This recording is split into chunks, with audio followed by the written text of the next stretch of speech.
Welcome back ATV morning with Farah में खुशामदीद। और opening में भी मैं जिक्र कर रही थी कि सेहत का ख्याल रखना बहुत ज़रूरी है, वरना आजकल नए अमराज जो हैं उससे हमें वास्ता पड़ता है। हमें लगता है कि बस अभी ये मसला जो है ये हमारे सामने आया है, लेकिन बहुत सारे मसाइल ऐसे हैं जो बड़े अरसे से हमें लाहक है। हाइपरटेंशन उनमें से एक है।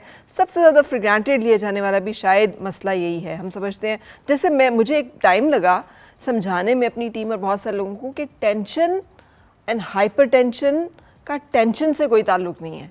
वो वाली टेंशन, किसी ने मुझे टेंशन दे दी है तो अब मुझे हाइपर टेंशन हो गया है। These are two entirely different things. और आज भी हमारे यहाँ कॉन्सेप्ट जो है बदकिस्मती से यही है कि आपको कोई मसला होगा, आपको कोई स्ट्रेस होगा, सिर्फ इस वजह से आप जो है इस मसले का शिकार हो रहे हैं। क्या ये सही है या नहीं है, हमें क्या करना है क्या नहीं करना, आज इस बारे में हम जानेंगे। और मेरे साथ मेरी गेस्ट मौजूद हैं, जिसमें सबसे पहले मेरे पास महरीन बिलाल है। अस्सलाम वालेकुम महरीन। वालेकुम अस्सलाम। न्यूट्रिशनिस्ट हैं और आज इस हवाले से हमें गाइड करेंगी कि क्या खाना चाहिए, क्या खाने से हम हाइपरटेंशन से बच सकते हैं और क्या खा के हाइपरटेंशन का शिकार हो सकते हैं। आपके साथ हैं डॉक्टर रूबिया उस्मान। अस्सलाम वालेकुम डॉक्टर साहबा, कैसी हैं आप? Thank you for having me. Consultant physician है, इंटरनल मेडिसिन प्रैक्टिस करती हैं मारूफ इंटरनेशनल हॉस्पिटल में, और इसी हॉस्पिटल से ही डॉक्टर ताहिरा सादिक मेरे साथ हैं, आप कार्डियोलॉजिस्ट हैं। Thank you, good morning. And I am so happy कि आज पूरा पैनल जो है खवातीन का कोई मर्द जो है वो इसमें उस तरह से मौजूद नहीं। दैट्स ग्रेट कि खवातीन जो है वो हर डिपार्टमेंट, हर शोबे में सामने आ रही हैं। सबसे पहले तो यहाँ से अगर आपकी इजाज़त है तो मैं ये बात करना चाहूँगी आपसे डॉक्टर रूबिया कि ये टेंशन एंड हाइपरटेंशन जो मैं बात कर रही थी, आज तक इस मामले में कन्फ्यूजन क्यों पाई जाती है? तो आप गलत नहीं है। बेसिकली स्ट्रेस टेंशन का एक फॉर्म है और stress leads to lots of health issues, जिनमें से एक हाइपरटेंशन भी है। हाई ब्लड प्रेशर, जैसे लोग कहते हैं ना मेरा पारा हाई हो रहा है, मेरा पारा हाई हो रहा है, तो गुस्से से, स्ट्रेस से, एंग्जाइटी से जो लोग पैनिक करते हैं उनका भी ब्लड प्रेशर हाई हो जाता है। जो लोगों को टेंडेंसी होती है ज़्यादा सोचने की, ज़्यादा परेशानी लाहक होती है। एग्जाम्स के सीजन में बच्चे अक्सर कहते हैं कि बस मेरा पारा हाई हो रहा है, I am getting stressed out. So relationship है बहुत पुरानी और है बहुत रियल, लेकिन एक्सक्लूसिव भी है in a way, because it doesn't mean कि just because you are stressed out you must go towards high blood pressure. आप काफ़ी चीज़ें ऐसी कर सकते हैं अपनी ज़िंदगी में, काफ़ी चेंजेस ला सकते हैं जिसमें ऐसा ना हो कि हाई ब्लड प्रेशर ना हो, डिस्पाइट द फैक्ट कि आपकी स्ट्रेस्ड आउट पर्सनालिटी और लाइफस्टाइल है। लेकिन क्या ये जो टेंशन एंड स्ट्रेस की वजह से वक्ती तौर पे आपका फ्लक्चुएट कर गया, ये हाइपरटेंशन के ज़ुमरे में आएगा? हम इसे लेबल कर सकते हैं एज डिजीज़ की ये हाइपरटेंसिव है ये पेशेंट? अच्छा, ऐसा है फ़र्क है, हाइपरटेंशन इटसेल्फ एक बीमारी है और वाकई ये जो मिसकंसेप्शन है इसको हमें दूर करने की ज़रूरत है। तो you need to be aware कि आपका ब्लड प्रेशर क्या है। वो जो वक्ती ब्लड प्रेशर रेज होता है, इसका मतलब ये है कि आपके अंदर टेंडेंसी है हाई ब्लड प्रेशर की। So you need to check yourself, अपने ब्लड प्रेशर को मेजर करते रहना चाहिए। ठीक है, तो यहाँ पे बहुत ज़रूरी है कि हमें बता दीजिए कि नॉर्मल ब्लड प्रेशर क्या होगा और कौन सा ब्लड प्रेशर, मतलब सिस्टोलिक क्या है, डायसिस्टोलिक क्या है, इनकी सिग्निफिकेंस क्या है, ऊपर वाला क्या होता है, नीचे वाला क्या होता है? अच्छा, हमारी पब्लिक आमतौर पे सिस्टोलिक ब्लड प्रेशर को ऊपर वाला ब्लड प्रेशर कहती है, जो कि 120/80, यानी 120 ऊपर वाला नॉर्मल कैटेगरी में आता है और नीचे वाला डायस्टोलिक ब्लड प्रेशर 80 तक होना चाहिए। तो मुख्तलिफ एज ग्रुप के लिहाज से हम इसमें थोड़ी सी ढील दे सकते हैं। जैसे अगर अबव 60 लोगों की बात करूँ तो उनमें 130/80 भी ब्लड प्रेशर को हम सही समझेंगे। अगर 70 से 75 साल की उम्र है या उससे ज़्यादा है तो कभी 140/90 को भी हम उस एज के हिसाब से नॉर्मल ब्लड प्रेशर तस्वर करते हैं। तो अपनी उम्र के हिसाब से आपको ब्लड प्रेशर का पता होना चाहिए कि मेरा ब्लड प्रेशर क्या है, नॉर्मल की रेंज में आ रहा है या नहीं। तो नॉर्मल कैटेगरी 120/80 हम यंग लोगों के लिए, और उससे ऊपर के लिए 130/80। और फर्स्ट स्टेज ऑफ हाइपरटेंशन हम कहते हैं जब अगर किसी का ब्लड प्रेशर 140 से लेकर 160 तक रह रहा है तो इसका मतलब है उनको स्टेज 1 हाइपरटेंशन हो चुकी है। और ये अब हम बात कर रहे हैं 60 साल से नीचे के लोगों जी, नीचे के लोगों के लिए बिल्कुल ठीक है। लेकिन having said that I just point one tiny thing out. अगर आप एथलेटिक हैं, अगर आप फीमेल हैं, अगर आप प्रेग्नेंट हैं, आपकी नॉर्मल ब्लड प्रेशर की रेंज भी चेंज हो जाती है। तो आई डोंट वांट कि आपके प्रोग्राम को कोई देख रहा हो तो एकदम पैनिक कर जाए, मेरा ब्लड प्रेशर तो 90/60 रहता है तो मैं क्या, am I dying, is something wrong with me. तो वो इसमें स्ट्रेस लेने की जरूरत नहीं है। आपका नॉर्मल शायद कुछ थोड़ा डिफरेंट हो, लेकिन डॉक्टर साहब की बात बिल्कुल सही है कि जनरली हमारा रूल 120/80 ही है। राइट। अच्छा, ये जो इतनी सारी वेरिएशंस अब आपने पॉइंट आउट किया, एक तो हाई ब्लड प्रेशर, हाइपरटेंशन की तो बात कर ही रहे हैं, लो ब्लड प्रेशर भी एक बहुत बड़ी मुसीबत और प्रॉब्लम है, और जिन लोगों को होता है ओनली दे अंडरस्टैंड कि ये कितना जो है प्रॉब्लमैटिक होता है। और अक्सर खाना is the blame, isn't it? कमजोरी, खाना और थकावट महसूस हो रही है, लेथर्जी महसूस हो रही है। आई थिंक दोनों fluctuations are dangerous. Taira would agree with me, क्योंकि लो ब्लड प्रेशर से आपकी जो है बॉडी को ग़िज़ा नहीं मिल रही है। आपका जो स्टूडेंट्स में बहुत कॉमन है, स्टूडेंट्स में बहुत कॉमन है, जो ब्रेकफास्ट अक्सर स्किप करेंगे या वैसे भी जो थोड़ा सा एहतियात नहीं करेंगे खाने पीने के बारे में। Young girls will be on a very fat diet, और वो बड़ी कोशिश कर रही होंगी वजन कम करने की, लेकिन as a result blood pressure इतना लो हो जाएगा कि चक्कर आएंगे। मगर कुछ फैमिली टेंडेंसीज भी होती हैं, क्या फैमिलीज में भी रन करता है hypertension and low blood pressure? बिल्कुल, इसका जीन्स के साथ बहुत गहरा ताल्लुक है। रूबिया और आप बिल्कुल ठीक कह रहे हैं कि बहुत सारी फीमेल्स ऐसी होती हैं जिनका ब्लड प्रेशर लोअर साइड पे रहता है। बेसिकली वो उनके लिए नॉर्मल है, लेकिन हाँ अगर आपको चक्कर आ रहे हैं, बेहोशी किसी कैफियत तारी हो रही है, तो वो ब्लड प्रेशर आपके लिए लो है। अब चाहे वो उसकी रेंज कुछ भी है, लेकिन आपको सिम्टम्स हो रहे हैं तो इसका मतलब है ब्लड प्रेशर लो है। You need to hydrate yourself. तो लो ब्लड प्रेशर को एज सच हम बीमारी में इसलिए काउंट नहीं करते कि वो जब तक एक ख़तरनाक हद तक ना चला जाए तब हम उसे कहते हैं कि हाँ ये this person is sick. Otherwise you can hydrate your self and improve your blood pressure. बिल्कुल सही। मैं मेरीन से बात करना चाह रही हूँ, लेकिन मेरीन मेरा ख्याल है जब तक हम ये पॉइंट आउट ना कर लें कि what causes high blood pressure, तो हम उसके ट्रीटमेंट या उसके बारे में बात करना, प्रिवेंटिव केयर जी। तो आप बताइए आपके ख्याल में जो आपकी ऑब्जर्वेशन है जब डाइटरी हैबिट्स में जब आप देखते हैं कि क्या चीज़ें हैं जो हाइपरटेंसिव लोगों में आपको कॉमन नज़र आती हैं? फरा आजकल के हिसाब से अगर हम देखें ना, तो हमारे लाइफस्टाइल एरर्स जो है ना, जो बहुत कॉमन है, और हमने सबसे ज़्यादा जिन चीज़ों को अंडर एस्टिमेट किया हुआ है वो ही बेसिकली जो है आपको ब्लड प्रेशर की तरफ लेके भी जाते हैं। और वो लोग जिनको ब्लड प्रेशर का प्रॉब्लम है, बहुत से ऐसे लोग भी उन चीज़ों की केयर नहीं करते। वो मेडिसिन का यूज़ कर रहे होते हैं, डॉक्टर के पास जा रहे होते हैं, लेकिन उनको जो डाइटरी केयर बताई जा रही होती है कि आपने ये खाना है, आपने ये नहीं खाना, अपने वेट का ख्याल रखें, अपनी फिजिकल एक्टिविटी का ख्याल रखें, अपनी रेगुलर वॉक रखें, वो इन चीज़ों की केयर नहीं कर रहे होते और गोलियों पे गोलियां खा रहे होते हैं। बहुत से लोग तो चेक एंड बैलेंस भी नहीं करते, अपना बीपी भी डेली बेस पे वो मॉनिटर नहीं कर रहे होते। अगर बढ़ रहा है तो भी उन्हें नहीं पता होता, कम हो रहा है तो एक आध खुद से मेडिसिन को छोड़ दी। मैं समझती हूँ कि जो मेजर जो प्रॉब्लम्स है, आपका जो वेट है, वेट बढ़ रहा है, आप रगन ग़िज़ाओं का इस्तेमाल कर रहे हैं, आप स्ट्रेस ले रहे हैं, आप ओवर स्मोकिंग कर रहे हैं, आप सेडेंट्री लाइफ साइकिल से है, आपकी डाइट में फाइबर की कमी है, वाटर इनटेक की कमी है, you are not active enough, आप कैलोरीज को बर्न नहीं करें, आप स्ट्रेस पे हैं, आप काम का सोच रहे हैं, वक्त की कमी है, ये तमाम चीज़ें आपको ना सिर्फ, और प्लस अगर आपकी फैमिली टेंडेंसी भी है एंड यू आर 30+, तो आपको अभी से केयर करना स्टार्ट कर देनी चाहिए। कोई भी नहीं बचने वाला, आपको कोई नहीं बचने वाला इसमें तो कोई नहीं बचने वाला। इसमें प्रिवेंशन आपको 30+ से ही चेक एंड बैलेंस स्टार्ट कर लेने चाहिए। डू चेक योर वेट कि आपका वेट कितना है, आपके खाने पीने की रूटीन क्या है, ताकि ब्लड प्रेशर की तरफ आप जाए ही ना। और अगर आपको डायग्नोज हो गया है कि हाई ब्लड प्रेशर का प्रॉब्लम है, तो वहाँ फिर आपने केयर स्टार्ट कर देनी है। वो इंशाल्लाह साथ में अभी नेक्स्ट बताऊंगी कि क्या आप अवॉइड रखें। बट आई थिंक अगर वो कहते हैं कि इलाज से बेहतर एहतियात, तो अगर हम एहतियात पहले से शुरू कर दें, जब आपकी जैसी एज आपकी 30-35 हुई है, तो मेरा ख्याल है आप बहुत से लोग आगे जाके ब्लड प्रेशर की बीमारी से बच सकते हैं। अच्छा, मैं तो ये समझती हूँ कि हमें चाइल्डहुड से ही, ये जो बचपन की आदतें हैं, एब्सोल्युटली मेरीन, ये बहुत, यानी आई एम श्योर हम सब उस एज ग्रुप में हैं जिन्होंने बचपन बड़ा खेलते कूदते हुए गुजारा है, मतलब फिजिकली एक्टिव। एग्जैक्टली, आपका जो फैमिली पैटर्न है वो बड़ा डिपेंड करता है। आप किसी से पूछें आपके घर में पर मंथ ऑयल कितना यूज होता है, अगर वो आपसे कह रहे हैं 5 लीटर 10 लीटर, तो आप अपने नंबर ऑफ पर्सन लगा लें कि आपकी फैमिली के कितने बंदे हैं, और वो 10 लीटर अगर आपके घर के 4 बंदे यूज कर रहे हैं, तो आप हिसाब लगा लें कि 2.5 लीटर एक बंदा खा रहा है पर मंथ में। तो सिर्फ आप अपनी मंथली ग्रोसरी से आइडिया कर सकते हैं कि आपकी ऑयल इनटेक कितनी है, आपकी सॉल्ट इनटेक कितनी हो रही है, आपके बच्चे, आप मियाँ बीवी जिम जा रहे हैं नहीं, वॉक पे जा रहे हैं नहीं, आप कितने एक्टिव हैं, सैलड्स कितना यूज़ कर रहे हैं, फ्रूट्स कितना यूज़ करें। इन तमाम चीज़ों को जब हम डाइट में रिकॉल करेंगे, तो बहुत सारे हमें एरर्स हर फैमिली को, हर औरत को अपने ही किचन में नजर आ जाएंगे। अच्छा, अब मुझे बताइए, कोरिलेशन की जब हम बात कर रहे हैं, ऑयल इनटेक, नमक का इस्तेमाल, ये तो हमेशा से था, और देसी घी भी लोग बड़ा इस्तेमाल करते थे, हेल्दी भी रहते थे, इतने मसले भी नहीं सुनाई देते थे। तो अब क्या हो गया ऐसा? आई थिंक आपकी बात बिल्कुल सही है। I think they move more, exercise ज़्यादा होती थी। अब we have gadgets, we have TV, we have really comfortable lifestyle. हर एक के पास बिजली है, हर एक ने जो है किसी भी टाइम उठ के फ्रिज खोल के खाना खा सकता है। पहले ये होता था कि अक्सर जो ओल्ड एजेस में तो बहुत ज़्यादा था कि सिर्फ सनराइज और सनसेट के दरमियान लोग खाना खाते थे और एक्टिविटी करते थे। अब तो आप रात के 12 बजे सारी रात जाग ले, nobody will stop you because that's become a norm. So lifestyle and habits बहुत ज़्यादा फ्लिप साइड पे चेंज हो गई हैं। जो 3 मॉडिफाइबल रिस्क फैक्टर्स हैं जो बहुत ज़रूरी हैं, सॉल्ट, स्मोकिंग, स्ट्रेस, 3 S's। ये 3 S's मैं हर पेशेंट को बताती हूँ, आप सब भूल जाएं, बस ये 3 S याद रखें। ऑयल जितना मर्जी खा लें, नहीं, यू कांट डू एनीथिंग जितना मर्जी any more sadly in life. हम जब से अडल्टहुड में आए हैं, एक सबसे बड़ी ट्रेजेडी ये हो गई है कि बहुत धक्के लग गए हैं। हर चीज़ जो है बंद हो गई है हमारी डाइट में, हमारे लाइफस्टाइल में।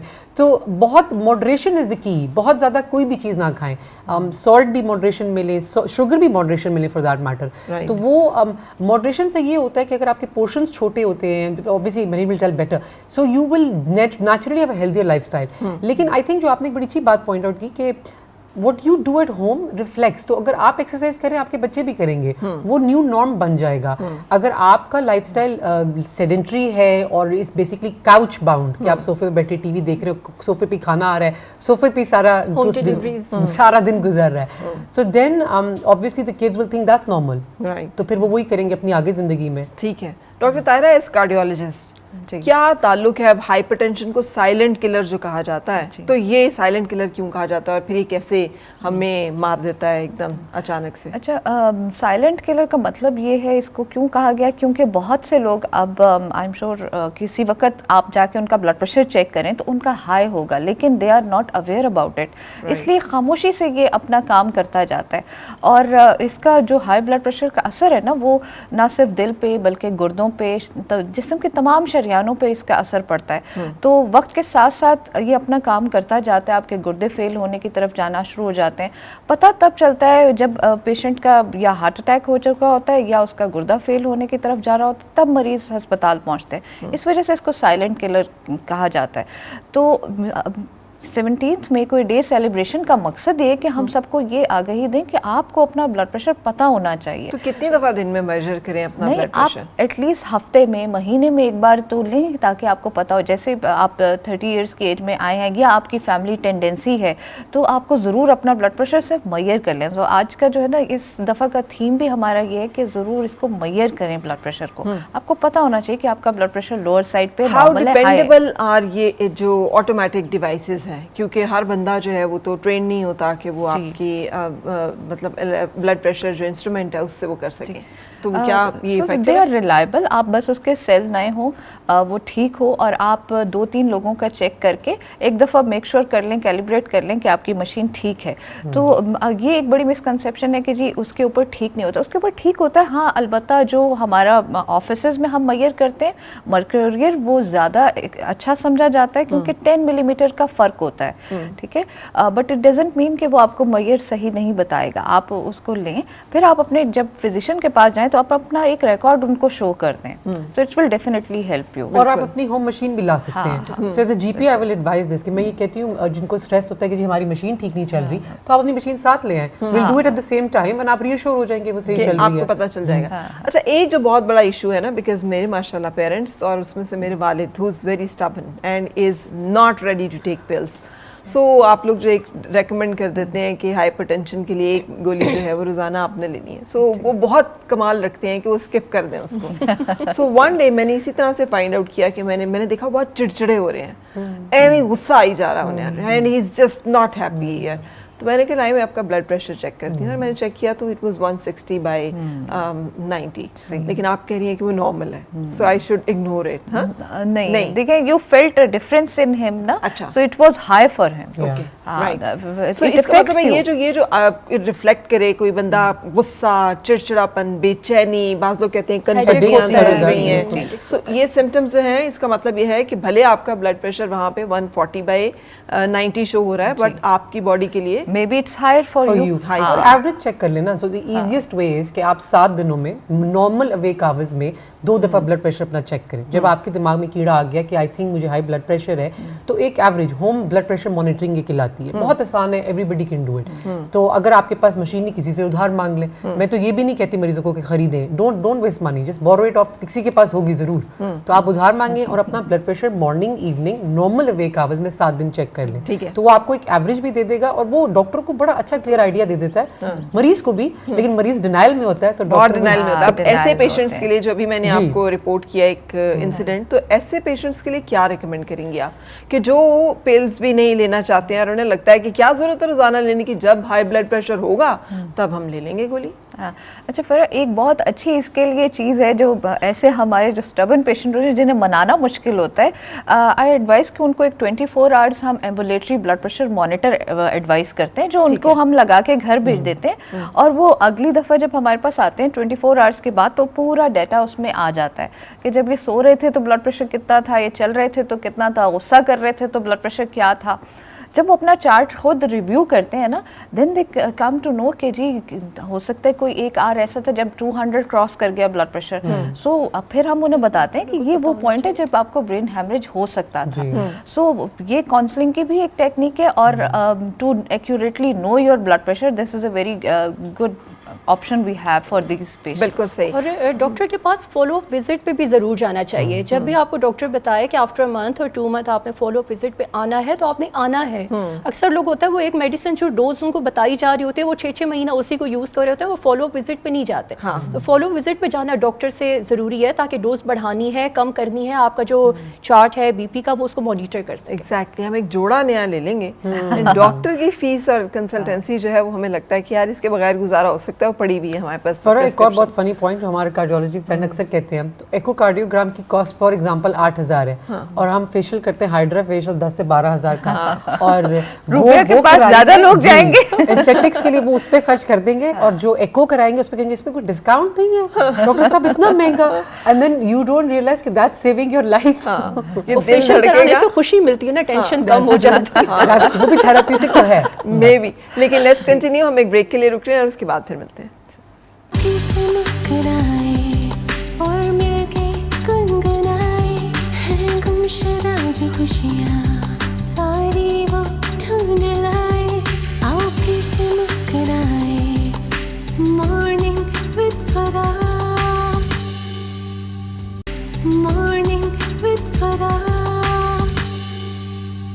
Welcome back, ATV morning with फरा में खुशामदीद। आज वर्ल्ड हाइपरटेंशन डे है और जैसे हमारे यहाँ पे डायबिटीज़ एक दुनिया का सबसे ज़्यादा जिन ममालिक में डायबिटीज़ है, पाकिस्तान ममालिक में सरफहरिस्त है, और जिन ममालिक में सबसे ज़्यादा हेपेटाइटिस का फैलाव है, पाकिस्तान उन ममालिक की फहरिस्त में भी सरफहरिस्त है। जिन ममालिक जो कुछ बुरा ऐसा होता है ना जो सेहत के हवाले से होता है, हम पता नहीं उसमें ख़तरनाक हद तक हमारे जो सेहत के मयार हैं वो कॉम्प्रोमाइज़ हैं। तो हमें यकीनन तवज्जो देने की ज़रूरत है। Hypertension is one of them, क्योंकि ये बहुत निगलेक्टेड एक साइड है। यूजुअली हम रिपोर्ट कर रहे होते हैं गुर्दे के अमराज के साथ या दिल के अमराज के साथ, हाइपरटेंशन जो कि उसका मेन रीज़न है निगलेक्ट हो रहा था। तो इसलिए आज हमने इस पर स्पेशल फोकस किया। महरीन मेरे साथ हैं, डॉक्टर रुबिया मेरे साथ हैं, डॉक्टर ताहिरा मेरे साथ हैं, मारूफ इंटरनेशनल से दोनों डॉक्टर्स ने हमें ज्वाइन किया है। मैं महरीन ये जानना चाह रही थी, जो हम ब्रेक से पहले डिस्कस कर रहे थे, कि now what is the role of vitamins, और एक वाइटामोलॉजी भी कुछ लोगों को हो जाता है, ये भी एक अलग से मर्ज है कि unless they take a handful of instead of nuts vitamins, तो उन्हें लगता है कि बस कुछ ठीक नहीं है। फरा, जो सप्लीमेंट्स होते हैं ना, इससे ज़्यादा हम पहले प्रेफर करते हैं कि आप उन्हीं चीज़ों को अपनी डाइट से कवर करो। जैसे हमने ब्रेक से पहले बात की थी कि विटामिन B1 या हम विटामिन C की जब बात कर रहे थे, अब देखो अल्लाह की कुदरत ऐसी है कि उसने बहुत सी चीज़ों की डिस्ट्रीब्यूशन उन चीज़ों में डाली है जो कि कनेक्टेड है। अब फ्रूट्स एंड वेजिटेबल्स में बैक वक्त आपको फाइबर भी मिलता है और बैक वक्त आपको मल्टीविटामिन्स भी मिलते हैं। अब उन्हीं मल्टीविटामिन्स में विटामिन C भी आ जाता है और B1 भी आ जाते हैं। जितने भी B कॉम्प्लेक्स हैं वो आपको इन चीज़ों में मिल जाएंगे।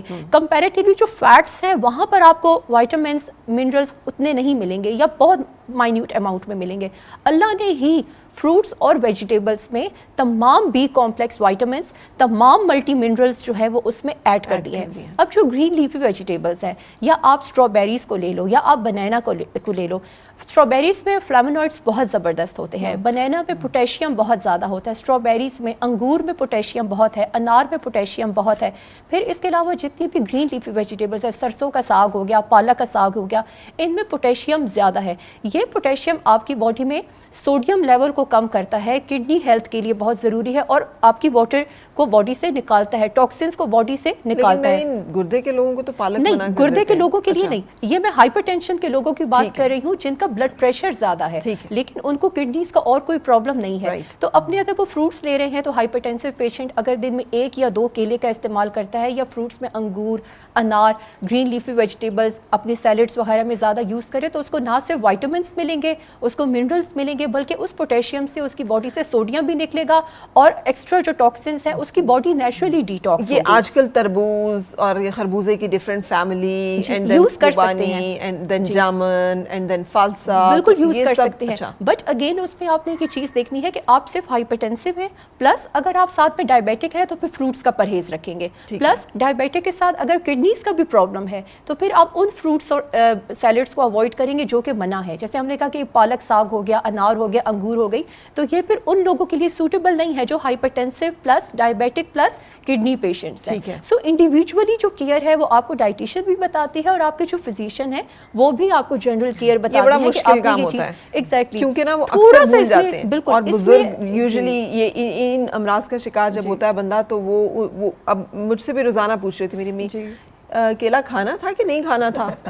मैंने कहा वो आपका जो चार्ट है ना लगा हुआ उसको देखा करें अक्सर because- भूल भी जाते हैं खाया था या नहीं खाया हाँ, था। नहीं और उल्टा खाना भी होता है या नहीं खाना। जैसे मना करो कोई चीज नहीं खानी, वो पसंद आनी हाँ, शुरू वो हो जाती पसंद आना है। start तो हो वो हमारे घर में तो ये होता है कि जो चीज नहीं जब खानी होती तो सबसे ज्यादा वो फ्रिज में पाई जाती है। हाँ जी। हमें So ये- बेसिकली अवेयरनेस और एजुकेशन की ज़रूरत है लोगों को, जनरल पब्लिक को, कि उनको इस चीज़ का आइडिया हो कि इस सिचुएशन में हमने जो है, आप अच्छी रिसर्चेस आर्टिकल्स आप रीड करें, जो इंटरनेशनल आर्टिकल्स हैं उसमें आप देखें, या आप कोई भी आपका फैमिली डॉक्टर है आप उससे एटलीस्ट कॉल पे पूछ लें अपनी जनरल केयर, या आप गूगल पे देख लें कि मुझे स्पेसिफिकली ये फ्रूट या वेजिटेबल इस कंडीशन में लेना चाहिए या नहीं। सो थोड़ी सी अगर हम रेंडमली फेसबुक सर्च करें और यहाँ वहाँ इंस्टा पे हम स्क्रॉल करें, सो बेटर कि आप कोई हेल्दी चीज़ आप रीड कर लो, कोई आर्टिकल अच्छा सा रीड कर लो जिससे कि आपको थोड़ा प्रोडक्टिव भी हो, आपका नॉलेज भी बढ़े, आपकी एजुकेशन भी। अच्छा डॉक्टर भी इंटरनल मेडिसिन के हवाले से हमारे यहाँ पे जो कॉन्सेप्ट है कि जब तक डॉक्टर ये ना कह दे कि अब आपको दवा की नहीं दुआ की ज़रूरत है तो वो हम सीरियस नहीं लेते। तो ये जो मसले आपके पास आ रहे होते हैं, कितनी प्रेवलेंस है एंड कितना आप समझती हैं कि वो लोग क्या आप सजेस्ट करेंगी कि कैसे इसको कंप्लाई करें? So you'll be surprised to know. So I'm a family physician and I do derma. So कभी-कभी उल्टा होता है कि मेरे पास derma ज़्यादा आता है, family physician work कम आता है। और मज़े की बात ये कि मैं derma के उस पर चलते-चलते कहीं से HbA1c, डायबिटीज़, हाइपरटेंशन में पहुंच जाती हूँ। 25-year-old is the youngest patient that I've diagnosed being pre-diabetic and then diabetic soon after in Pakistan. Type 2 diabetes.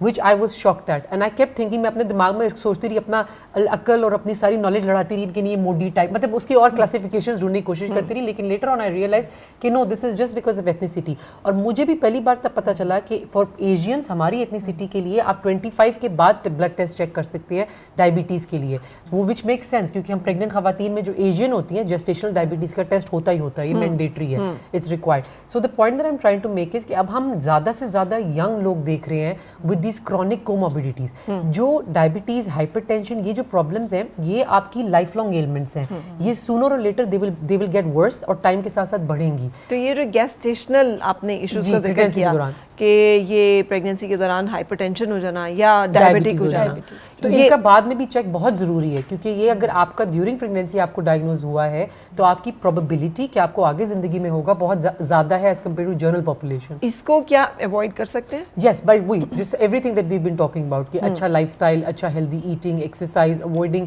Unnecessary food that you don't even like, बल आप इसलिए खा रहे हैं क्योंकि नॉर्म है। एक और चीज़ ये कि अगर आपको 20s and 30s, 30s and 40s भी कह देते हैं, अगर आपको ब्लड प्रेशर और डायबिटीज़ 30s 40s में डायग्नोज हो गया तो अभी आपने अगले 30 40 50 साल गुजारने हैं इनके साथ, तो ये सारे आपके ऑर्गन्स पे इफेक्ट कर रहे हैं, आपकी eyesight, vision will start going, vascular dementia एक बहुत टायरा विल एग्री विद मी कि एक बड़ा एक अब कॉमन होता जा रहा है। पहले हम इतना नहीं देखते थे क्योंकि we died simple fact is कि हमारी लाइफ एक्सपेक्टेंसी कम थी, अब हमारी लाइफ एक्सपेक्टेंसी बढ़ गई है, लेकिन as a result of that अब हम वैस्कुलर डिमेंशिया देखते हैं और वो भी क्रॉनिक हाई ब्लड प्रेशर होने की वजह से है। एंड बहुत सारे लोग तो अल्जाइमर को भी अब कह रहे हैं टाइप 3 डायबिटीज़ जो है के तौर पर उसे देखा जा रहा है कि ब्लड ब्रेन बैरियर जो है वो जब उसमें हाई हो जाते हैं शुगर के लेवल्स, है ना। तो ये इसके बारे में हमें बताइए कि देन हाउ टू, अब वही कि हम शुरू से तो करेंगे अपना वो ख्याल, लेकिन अल्जाइमर जैसा मर्ज जिसके बारे में कहा जाता है कि कुछ नहीं पता चलता, वो भी जाके डायबिटीज़ से उसकी जड़ें कहीं ना कहीं मिल रही होती हैं। तो वो तमाम चीज़ें इंटरकनेक्टेड हैं, कोई भी चीज़ ऐसी नहीं है कि जो इसके बुरे असरात से बचे। बेसिकली हाई ब्लड प्रेशर और डायबिटीज़ दोनों क्या करते हैं कि जितनी हमारे जिस्म में शरियानें हैं, अब वो दिमाग को भी खून चाहिए, दिमाग को भी खून सप्लाई कर रही हैं, तो वहाँ पर उनकी शरियानों के अंदर बहुत छोटी छोटी बारीक बारीक शरियानें होती हैं जो सप्लाई कर रही हैं दिमाग के मुख्तलिफ पोर्शंस को। तो वो वक्त के साथ साथ उनमें कैल्शियम जमा होना शुरू हो जाता है अगर ब्लड शुगर हाई रह रही है।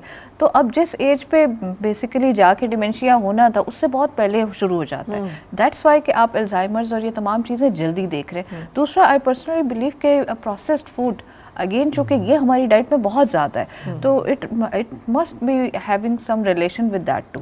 कि अपनी डाइट आप देखें, हुंजा, चित्राल जो जितने हमारे हेल्दी एरियाज हैं या नेचुरल एरियाज बहुत हैं, बड़ी बड़ी फूड आउटलेट्स नहीं खुली हैं, नहीं जंक खुली फूड हैं, के ऑर्डर्स दे के वहाँ आप पर मंगवा अभी भी सकते हैं। लाइफस्टाइल सादा है और फ्रूट्स का इस्तेमाल बहुत ज़्यादा है। और वहाँ पर आप देखिए लोगों को डिमेंशिया नहीं है, अल्जाइमर्स नहीं है, उनके बहुत बुजुर्ग लोग भी हमारे यंग लोगों से बेहतर, मतलब आप यादाश्त की बात कर लें, उनकी जहनी इस्तेदाद की बात कर लें, तो दे आर वर्किंग। उनके बूढ़े लोग भी अपने हाथों से काम कर रहे हैं। तो यकीन करें कि ज़रूर इसका ताल्लुक हमारे एनवायरनमेंट से और फूड से बहुत ज़्यादा है। बिल्कुल से मुझे थोड़ा सा गाइड कीजिएगा कि जो लोग कार्डियक पेशेंट हों या हाइपरटेंसिव हों, उनकी एक जिसे कहते हैं फर्स्ट एड किट हार्ट के पेशेंट्स की खास तौर पे घर में क्या होनी चाहिए। एक तो एंजिसिड की गोली एक ज़रूर हर एक अपने घर में रखे, कुछ और गाइडलाइंस, खुदा ना खास्ता कोई हार्ट अटैक होता है, ऐसी कोई सूरत हाल होती है तो व्हाट टू डू। अच्छा, इमरजेंसी किट एक बहुत मशहूर और हम हर दफ़ा अवेयरनेस के लिए बताते हैं कि एक डिस्प्रिन की टैबलेट ये ज़रूर होनी चाहिए और एक एंजिसिड की टैबलेट। अगर सीने में दर्द शुरू हो जाए तो आप एंजिसिड की टैबलेट रखें और डिस्प्रिन पानी में डिज़ोल्व करके, डिस्प्रिन पानी में डिज़ोल्व करके आप ले सकते हैं। फ़ौरन जिसको भी हो रहा है उसको आप ये दे दें। तो बहुत दफ़ा जिन लोगों ने ये यूज़ किया है वो एटलीस्ट मैसिव हार्ट अटैक से बच के, मुमकिन है कि वो सिर्फ एंजाइना के अटैक पर अस्पताल पहुँच गए और टाइमली उनको हमने डायग्नोस कर लिया, ट्रीट कर लिया, तो हार्ट डैमेज से बच जाता है। इसलिए इमरजेंसी किट ज़रूर रखें। ख़ासतौर पे अगर घर में डायबिटिक पेशेंट्स, आपकी मदर डायबिटिक है, फादर हैं, तो ज़रूर डिस्प्रिन रखें। बहुत दफ़ा फालिज का असर होता है एकदम, अगर आप देखें कि वो उनके जिस्म के एक हिस्से में जान नहीं है और ऐसा हो रहा है तो फ़ौरन उन्हें डिस्प्रिन दें और फिर उन्हें हॉस्पिटल लाएँ। अगर ब्लड प्रेशर बहुत हाई रहता है तो सिर्फ वो वाहिद वजह है कि आपको डिस्प्रिन फ़ौरन नहीं देनी चाहिए, पहले अस्पताल पहुंच जाएं। अगर आप फालिज का असर देख रहे हैं तो वहाँ जाके सीटी स्कैन पे ब्रेन हैमरेज को रूल आउट करना ज़रूरी होता है। राइट। अच्छा, कुछ लोग मैंने देखा है ब्लड थिनर्स बहुत फ्रीक्वेंटली ले रहे होते हैं, बहुत ज़्यादा ले रहे होते हैं और प्रिस्क्रिप्शन में होता है वही 6 महीने बाद हमने डॉक्टर के पास जाना है, डॉक्टर ने 1 हफ्ते के लिए लिखा था लेकिन हम वो लेते ही चले जा रहे हैं। तो अब मुझे इसका बताइए, जो ये खुद से कर रहे होते हैं उसके क्या साइड इफ़ेक्ट्स होंगे और क्या करना चाहिए? देखिए, कोई भी चीज़ जो ज़रूरत से ज़्यादा ली जाए वो यकीनन नुकसानदेह होती है। ब्लड थिनर बहुत लंबा अर्सा लेने से एक तो गैस्ट्रिक अल्सर्स बन जाते हैं, फिर ब्लीडिंग हो सकती है कहीं पर भी, जैसे मैंने कहा ब्लड प्रेशर भी साथ हाई है, ब्रेन हैमरेज हो सकता है।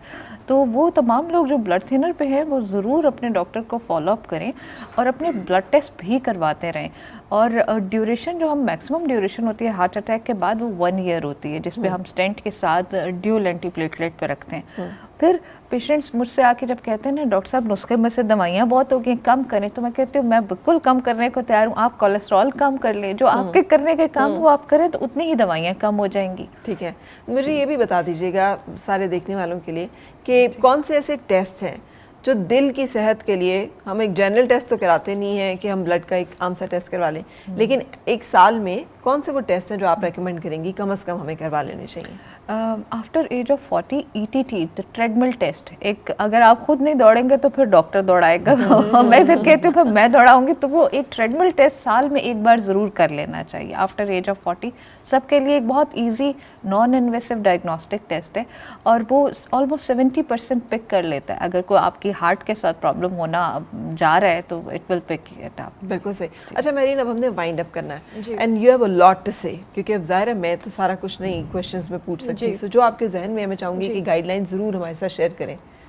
पर अगर हम इस पे 1 घंटा 2 घंटा 3 घंटा भी बात करें ना तो घूम घूम के बात फिर से वही पे आ जाएगी कि physical activity, diet, walk, water, good sleep, stress free रहना, ये तमाम चीज़ें ये वो बेस हैं जो कि एक प्रॉब्लम आप समझे कि आतिशफशा पहाड़ है। Do you have any diet जिससे बंदा स्ट्रेस फ्री रहे?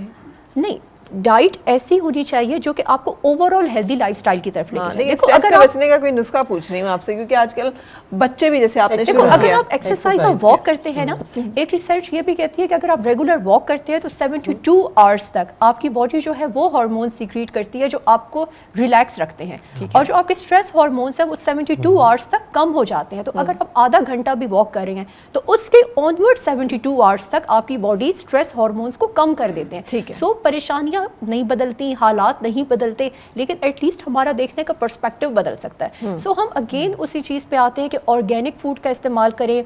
आजकल पाकिस्तान में अगर किसी से पूछे कि जी बिजनेस स्टार्ट करना चाह रहे हैं 25,000 में बिजनेस, तो क्या मशवरा देंगे, तो आपको एक कमेंट्स मिल जाएंगे, तमाम फूड के बिजनेस आपको बताए जाएंगे। Food is now a business. आप कोई भी फास्ट फूड रेस्टोरेंट बना लो, वो एक कामयाब बिजनेस है क्योंकि लोग पसंद करते हैं। ये जो ट्रेंड है इससे हमें निकलने की ज़रूरत है। हमें अगेन होम कुक्ड और ऑर्गेनिक फूड की तरफ वापस जाने की ज़रूरत है कि जिसमें आप ज़्यादा से ज़्यादा वो चीज़ें यूज़ करो जो कि नेचर के करीब है। हम जितना ज़्यादा नेचर से करीब होंगे, आप वॉक एक्सरसाइज भी करें तो कोशिश करें कि आप किसी पार्क में जाएं ताकि आप फ्रेश एयर को इनहेल करें, इंस्टेड ऑफ कि आप जिम जा रहे हैं और आप क्लोज्ड एनवायरनमेंट में हैं। आप अपने आप को नेचर से करीब करो, हाइकिंग की हैबिट बनाएं, at least once a month hiking पे आप ज़रूर जाएँ। आप ट्रैवल करें, जब आप आफ्टर 2 मंथ्स 3 मंथ्स आप ट्रैवल करते हो, एटलीस्ट 3 मंथ्स आप बाहर मुल्कों में देखो वो लोग ट्रैवल बहुत करते हैं। वो ज़्यादा अपने आप को एक्सपोजर पे जाते हैं, वो अपने सारे कामों को बंद करके, फ़ोन बंद करके, वाईफाई ऑफ करके दे ट्रैवल, ताकि वो अपना एक माइंड चेंज कर देते हैं। और जब वो ट्रैवल करके वापस आते हैं तो उनको पिछली पुरानी परेशानियां भूली भी होती हैं। यहाँ पे हम लोग बजट की वजह से या ट्रैवलिंग को एक लग्जरी समझते हैं कि जी आप कुछ छोटा सा ट्रैवल कर लो, आप सुबह से शाम तक जाओ, बच्चों को लेके पार्क चले जाओ। ज़रूरी तो नहीं कि आप किसी ब्रांड पे जाओ, आउटलेट पे जाओ और आप 5,000 का खाना खा के आए, बर्गर्स खा के आए। इंस्टेड आप बच्चों को किसी पार्क ले जाए, वहाँ पर किसी अच्छे स्विमिंग क्लब उनको ले जाए, इस तरह की हाइकिंग पे ले जाए, फ्री ऑफ कॉस्ट है। आप पार्क जाओ, आप बच्चों को फ्री ऑफ कॉस्ट किसी पार्क पे ले जाओ, इंस्टेड ऑफ क्या वो इंडोर जो गेम्स होती हैं, जो कार्ड पे गेम्स चलती हैं, मैं नाम नहीं लूंगी, लेकिन इस तरह की चीजें आप अवॉइड करो, नेचर से करीब जाए। आप खुद अच्छी एग्जाम्पल बने, अपने बच्चों को अच्छी एग्जाम्पल बनाएं। आप देखो हमारे टाइम पे वो पार्क्स होते थे जो फ्री ऑफ कॉस्ट होते थे, जो आपके गवर्नमेंट ने बनाए हुए वो पार्क्स नहीं होते थे जहां पर आपको एक राइड 200 रुपीज की पर राइड।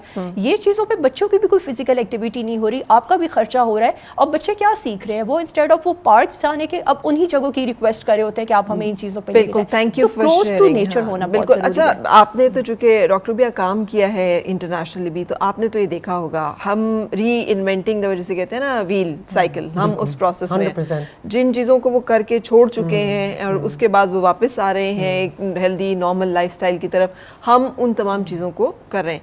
तो आपको ये जो डिज़ास्टर स्केल है ये क्या नज़र आता है, and then what else you have to say, अब जबकि हम माइंड अप कर रहे हैं? सो मैंने जो एक चीज़ नोटिस, बहुत सिंपल सी बात है, मेरे जो कॉलीग्स थे ना सारे, I am talking about receptionist हो गया, हेल्थ केयर असिस्टेंट होगी, नर्स होगी, हम सारे क्लोज एनवायरनमेंट में काम करते थे, तो उन सबका लंच बड़ा जेनेरिक होता था। And I used to be really surprised कि हर एक के लंच में एक थोड़ा सा प्रोटीन होता था, very small portion of good carbs होता था, योगर्ट होती थी और एक इतना सा फ्रूट होता था। नो फिजी ड्रिंक्स, मैंने कभी किसी के हाथ में कोई कैन कोला फिजी ड्रिंक्स नहीं देखा। And I used to be, और ये repeat for years, for decades I work there and I saw this कि वही चीज़ें रिपीट पे लोग खाते हैं। तो जो टेक होम मैसेज मैं ये कहूँगी कि जो हेल्दी लोग होते हैं वो बड़े बोरिंग होते हैं, और अगर आप उनके लाइफस्टाइल भी सुनेंगे, बहुत पॉपुलर सेलिब्रिटीज़ के भी आप इंटरव्यू सुनेंगे, वो भी आपको यही बोलेंगे कि मैं तो बहुत बोरिंग हूँ, मैं तो सिर्फ चिकन और फिश या 2-3 चीज़ें ही खाता हूँ। So the point is that be boring, be simple and boring. Exercise रोजाना करें, कंसिस्टेंसी के साथ करें, पहले दिन ही फर्क पड़ेगा, पहले महीने भी शायद ना पड़े, 100 days, give yourself 100 days for anything. Diet, healthy lifestyle, hike पे जाएं। इस्लामाबाद इज ब्यूटीफुल,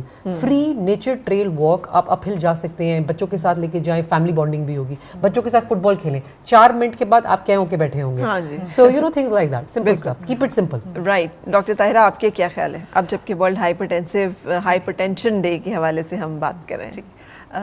फरह, मैं तो ये एक पैगाम देना चाहूँगी, बहुत मेरी दोनों कोलीग्स ने बहुत अच्छी बातें कर दी कि स्टे क्लोज टू नेचर। और स्ट्रेस फ्री कोशिश कर सकते हैं। एटलीस्ट आपका काम ये है कि कोशिश करें। वॉक डेली, बहुत जो सबसे सिंपल एक्सरसाइज है, डेली 30 मिनट वॉक में, तो इसको स्ट्रेस करूँगी। और दूसरा एक इम्पॉर्टेंट मैसेज ये है कि अपना ब्लड प्रेशर एक्यूरेटली मेजर करें। At least you should be knowing your blood pressure. आपको पता होगा तो फिर बाकी तमाम बातें तो उसके बाद हैं, ठीक है। तो अपना ब्लड प्रेशर मेजर ज़रूर करें और डरे नहीं, घबराएं नहीं।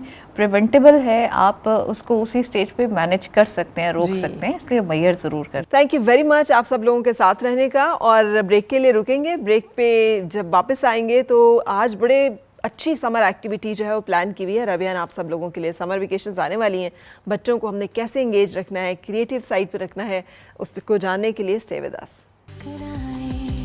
और मिलके गुनगुनाए हैं गुमशुदा जो खुशियाँ, सारी वो ढूंढ लाए, आओ फिर से मुस्कुराए। मॉर्निंग विद फरा, मॉर्निंग विद फरा। Welcome back ATV morning with फरा में खुशामदीद। आज 17 मई और आज हम वर्ल्ड हाइपरटेंशन डे के हवाले से बात कर रहे हैं। हमारे पैनलिस्ट यहाँ पे मौजूद हैं। महरीन जो कि न्यूट्रिशनिस्ट हैं, डॉक्टर रूबिया जो कि इंटरनल मेडिसिन प्रैक्टिस करती हैं, डॉक्टर ताहिरा कार्डियोलॉजिस्ट हैं। Doctor rubia and doctor Tahira दोनों मारूफ इंटरनेशनल हॉस्पिटल से इन्होंने हमें ज्वाइन किया है। सो महरीन, अब हम आगे पर हम प्रायोरिटीज़ की बात कर रहे थे ब्रेक से पहले कि फेशियल करा लेंगे, लेकिन टेस्ट बुनियादी जो हमारे हैं वो हम कराने के लिए तैयार नहीं होंगे। अक्सर लोग तो ये कहते हैं कि हम टेस्ट इसलिए नहीं कराते, अगर डायग्नोज हो गया तो क्या करेंगे। ये भी बहुत खौफ है लोगों में कि जी अगर मुझे पता चल गया ब्लड प्रेशर है तो फिर मैं क्या या करूंगा? डायबिटीज डायग्नोज हो गई तो फिर क्या होगा। तो फिर ये क्या आप इसको क्या जवाब देंगी कि प्रिवेंशन साइड पे कैसे जाएं, या फिर हम उसके बाद बात करेंगे जो लोग पेशेंट हैं वो कैसे अपने आप को मैनेज करें कि ना ही उन्हें बहुत ज़्यादा प्रॉब्लम हो। फरा, मैं समझती हूँ कि हमारे घर में बहुत सारे ऐसे इलेक्ट्रॉनिक्स होते हैं सॉरी ऐसे बहुत सारे गैजेट्स होते हैं जो कि हमने कंपलसरी रखे हुए हैं कि एक किचन है तो माइक्रोवेव भी होना चाहिए, फ्रिज भी होना चाहिए, आपके लिए लॉन्ड्री में वॉशिंग मशीन भी होनी चाहिए, ब्लेंडर्स भी होने चाहिए, जूसर्स भी होने चाहिए, चॉपर्स भी होने चाहिए। व्हाई नॉट आपके घर में वेट मशीन क्यों नहीं होनी चाहिए? आपके घर में AC स्प्लिट्स होने चाहिए, तो आपके घर में ब्लड प्रेशर चेक करने के लिए, शुगर चेक करने के लिए ये चीज़ें क्यों नहीं होनी चाहिए? अगर आपके घर में आप 40+ हैं या ओल्ड एज आपके घर पे हैं तो आपके घर के गैजेट्स में, इलेक्ट्रॉनिक्स में वेट मशीन, हाइट स्केल ज़रूर होना चाहिए। बहुत सारे ऐसे लोग होते हैं कि जिनसे हम पूछते हैं कि आपकी एज क्या है, हाइट कितनी है, वेट कितना है।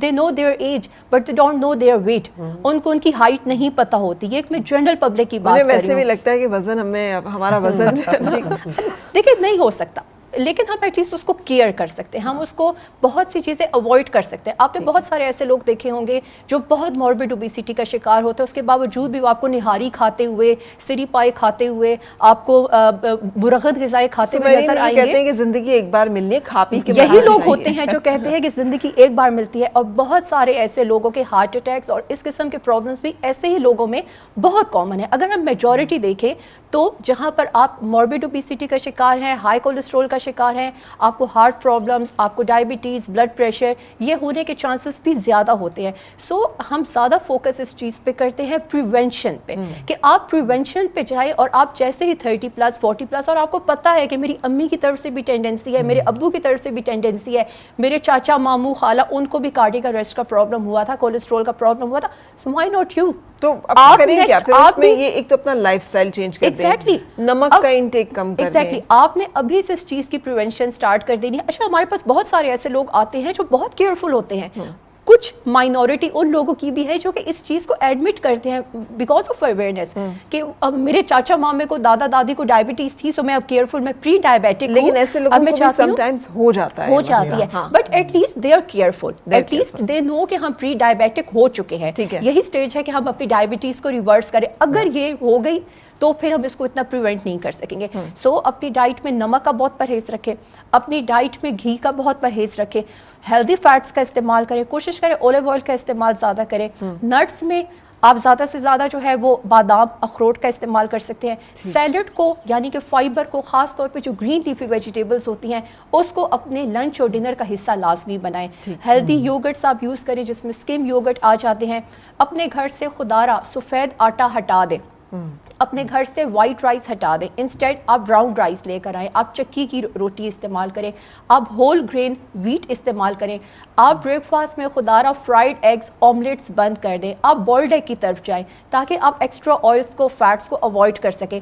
पानी ज़्यादा पिएं। आप किसी से पूछें आपने पानी कितना पिया है, पता नहीं, जब प्यास लगती है तो पी लेती हूँ, शायद 2-3 गिलास।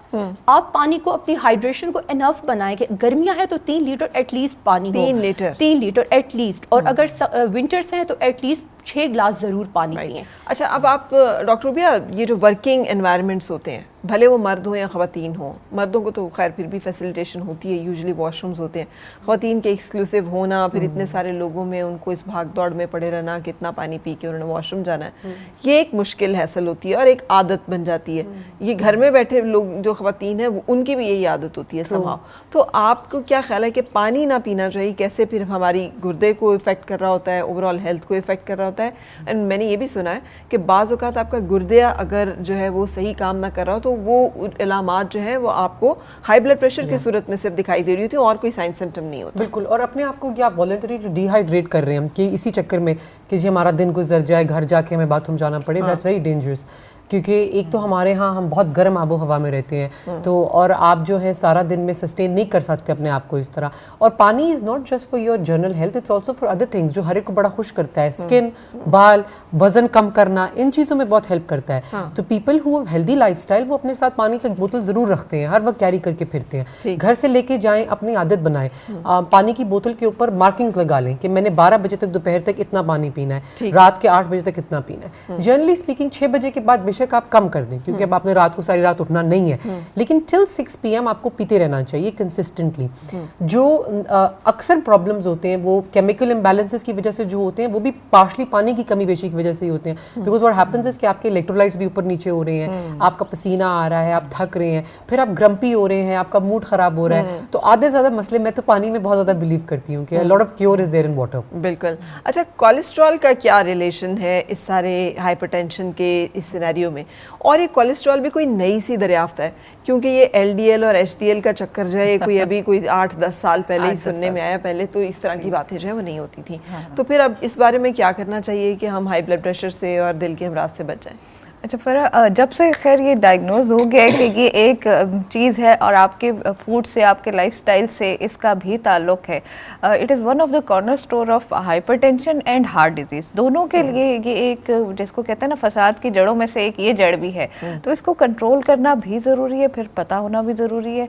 और मेरीन ने कहा हमारी तो नेशन और हमारी कौम का मिजाज है कि जब तक हम पाए निहारी ना खाएंगे, तो सबके घरों में बनता भी और हम शौक से खाते भी हैं, लेकिन हम उतना एक्सरसाइज नहीं करते। जिस दिन आप ये खा रहे हैं, वो पेशेंट्स मेरे जो ऑलरेडी हार्ट पेशेंट हैं, उनको मैं ये फिर एडवाइस करके भेजती हूँ कि अगर किसी दिन आपने बदपरहेज़ी करनी है तो उस दिन आपने ये कोलेस्ट्रॉल की मेडिसिन डबल डोज में ले लेनी है। So it is one of the measures जो आप प्रिवेंशन के लिए कर सकते हैं उन लोगों को जो ऑलरेडी जिन्हें पता है।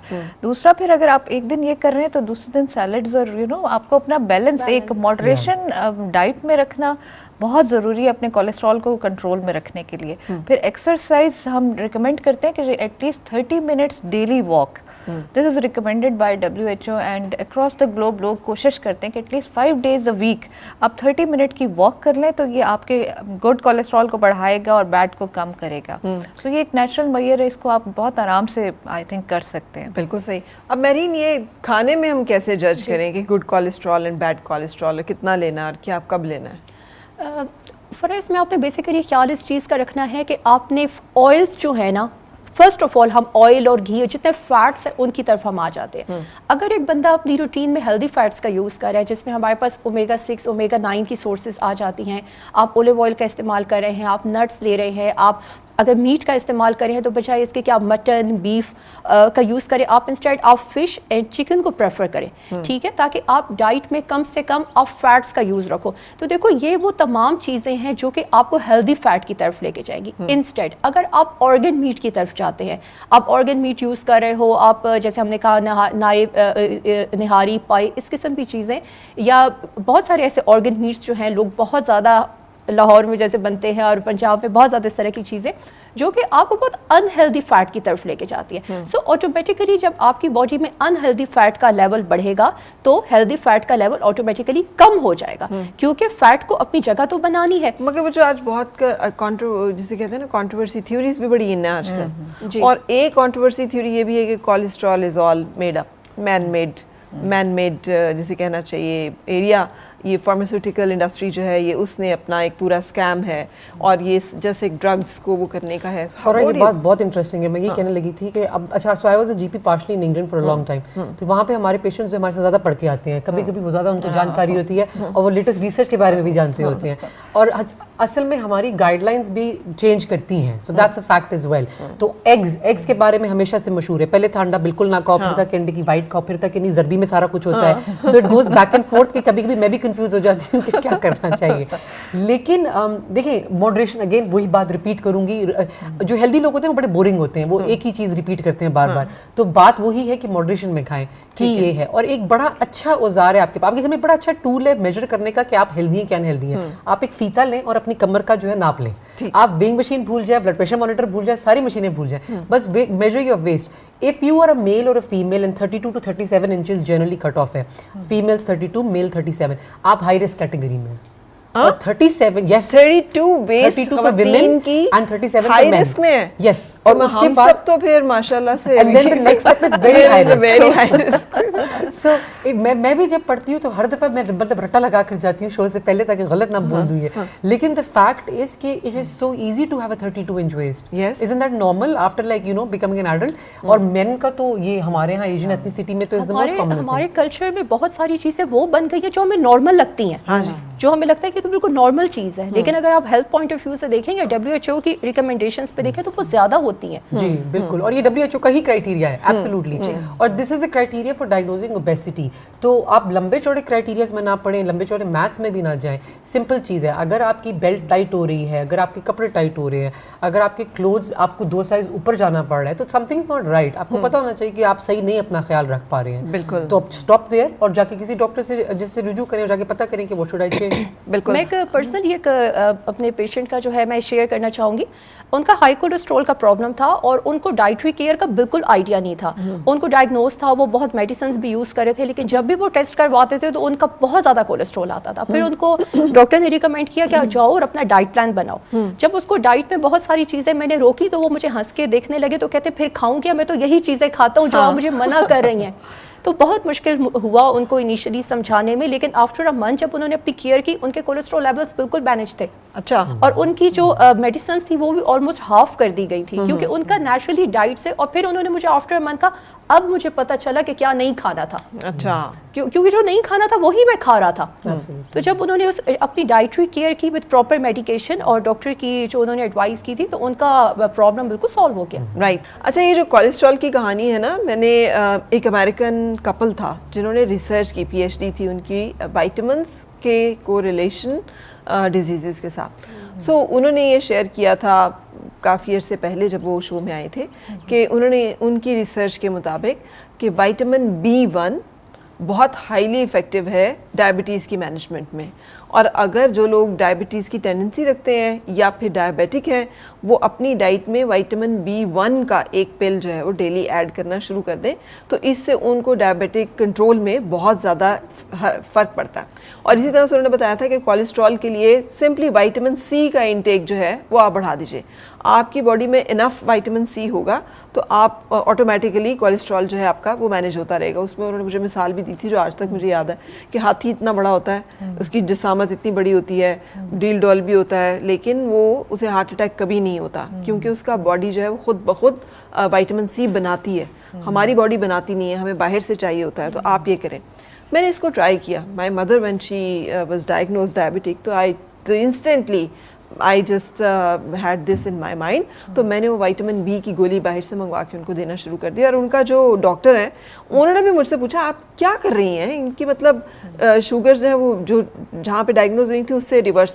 तो मैंने उन्हें बताया कि विटामिन B1 जो कि मुझे शेयर किया था, आप समझती हैं कि इस तरह की बहुत सारी चीज़ें जो हैं ये समहाउ मेडिकल प्रैक्टिस में चूँकि सामने नहीं आती या फिर उसको मार्केट नहीं किया जाता, तो ये अवेयरनेस ना होने की वजह से भी ज़्यादा मसला हो सकता है। और क्या हम ये रेकमेंड कर सकते हैं सबको कि यार विटामिन सी का intake in terms of medicine या किसी भी तरह से बढ़ा के देखें कि क्या फ़र्क पड़ता है? फरा ये बड़ी इंपॉर्टेंट बात है। देखें, साइंस हमेशा ग्रो करती रहती है। बहुत सी चीज़ें ऐसी हैं जिन पर रिसर्च के बाद दे आर इनकॉर्पोरेटेड, वो शामिल हो गई हैं हमारी एलोपैथिक मेडिसिन में। लेकिन यकीनन बहुत सारी फील्ड्स ऐसी हैं जिनके ऊपर अभी भी रिसर्च हो रही है। जब तक वो वैलिडेट नहीं कर लेते तब तक वो गाइडलाइंस में शामिल नहीं होती। तो अगर कोई ऐसी बात है, और जो विटामिन्स हैं they are definitely important part of our food and minerals. और अब हमारी चूँकि प्रोसेस्ड फूड होती हैं तो वाकई बहुत सारे विटामिन से हम दूर रह रहे होते हैं। तो उन विटामिन्स को आप ले लें तो यकीनन वो आपके लिए बहुत सारी बीमारियों से बचत का बायस बनते हैं। अब अगली जो बात थी वो मैंने सेंसर कर दी थी कि आप अच्छा। आपको बुरी लगी। उन्होंने कहा था कि देखिए ये गोली है सिर्फ 2 रुपए की, और जब आपको मेडिसिन का पूरा नुस्खा दिया जाता है वो होता है 4,000-5,000 रुपए का। वो क्यों अपना 4-5 हज़ार रुपए का नुकसान करेंगे आपको 2 रुपए की गोली जो है वो बताकर, जिसमें फिर उन्होंने आगे कहा कि स्टंट्स जो डाले जाते हैं आपको पता है उसकी कीमत कुछ डॉलर है, और वो यहाँ पर आते हैं तो कार्डियोलॉजिस्ट हैं उसके दे चार्ज 3.5-4 लाख रुपए की एंजियोग्राफी करा लें, क्योंकि इट्स ऑल अ बिजनेस। सो वो बिजनेस को करने की वजह से आपका इस पे क्या टेक होगी and what will you recommend कि अब जब इस तरह की आप बातें सुनते हैं तो यू जस्ट एक्चुअली गो कि क्या किस पे ट्रस्ट करना है और किस पे नहीं करना? हाँ, अच्छा, उसमें ये है कि जहाँ प्रिवेंशन वाले फेज में पेशेंट्स हमारे पास पहुंच जाए ना, फॉर एग्जांपल एक हाइपरटेंशन या डायबिटिक पेशेंट आ जाए, अब ये वो वक्त है जिसमें हमने इनकी डाइट पे भी काम करना है और उनको हमें एक लाइफस्टाइल की भी एडवाइस देनी है। ये वो वक्त है जब हम इनको बचा सकते हैं इन सारी चीज़ों से। लेकिन अगर पेशेंट हमारे पास पहुंचेगा ही हार्ट अटैक के साथ, then we have to take from onward कि वहाँ अब हो चुका है, अब उसको लाइफ बचाने के लिए शायद स्टेंट डालना ज़रूरी है। तो प्रिवेंशन की एक बिल्कुल वर्ल्ड अलग है और उस पर बहुत काम करने की ज़रूरत है। मैं अपने नुस्खे में, आप कह रही थी कि नुस्खा बड़ा तवील होता है, तो मेरी कोशिश ये होती है कि दवाइयाँ कम, उसमें एक एडवाइस मेरी वॉक और एक्सरसाइज की और एक उनकी डाइटरी एडवाइस, क्योंकि हर पेशेंट फिर ये नहीं कर सकता कि वो मेरे पास भी आए, डाइटिशियन के पास भी जाए। तो जो ये हेल्दी लाइफस्टाइल और हेल्दी डाइट की बात हुई ना, ये मैं नुस्खे में लिख के देती हूँ। लाइक गार्लिक का यूज़ करें, ओट मील, जौ का दलिया, सेब का सिरका, वो चीज़ें जिनमें आई ऑल्सो बिलीव कि ये तमाम इंपॉर्टेंट एलिमेंट्स मौजूद है, मैं उनको लिख के देती हूँ नुस्खे में। बिल्कुल। तो ये सबको करना चाहिए, आई थिंक सभी डॉक्टर्स को। पॉइंट ऑफ नो रिटर्न वाली बात है ना कि हमारे असल में ये हो रहा है कि we are actually putting out fires. Pakistan में मेडिसिन प्रैक्टिस हो रही है डिफरेंट स्टाइल की। हम लोग जब सब हो जाता है तब डायग्नोज होता है और तब हम उसको फिर जाहिर बात है we have to treat it, और सैडली उस वक्त बहुत महंगी और बहुत हाई पोटेंसी टाइप दवाइयाँ होती हैं। लेकिन जाहिर है बाहर के मुल्कों में, डेवलप कंट्रीज में there more active, there more proactive about their own lifestyle. तो वो आके पहले से डॉक्टर का सर खाना शुरू कर देते हैं कि व्हाट डू आई डू, मैं अपनी जिंदगी और बेहतर कैसे करूं। और हर डिफरेंट एज का और स्टेज का डिफरेंट एडवाइस है कि 30s में ये करें, 40s 50s 60s menopausal women ये करें। सो द पॉइंट बीइंग कि हमें may be that is I think what we should do कि we should seek help before the point of no return. तो फिर तो it would be very useful to even talk to, ये वाली studies भी आप डिस्कस कर सकते हैं और जरूर करें कि जी हाँ क्या आपकी चेंजेस क्या हो सकती हैं। विटामिन सी वैसे बहुत यूजफुल है in lots of other things as well, building your skin and building your bones and your ligaments. लेकिन वही आप वाली बात कि विटामिन सी का सीरम स्किन पे लगाना जो है वो हम कर लेंगे, बट विटामिन सी का इनटेक बेहतर करें, वहाँ पे आके हम बहरीन हम रुक जाते हैं। मेहनत लगती है। एग्जैक्टली।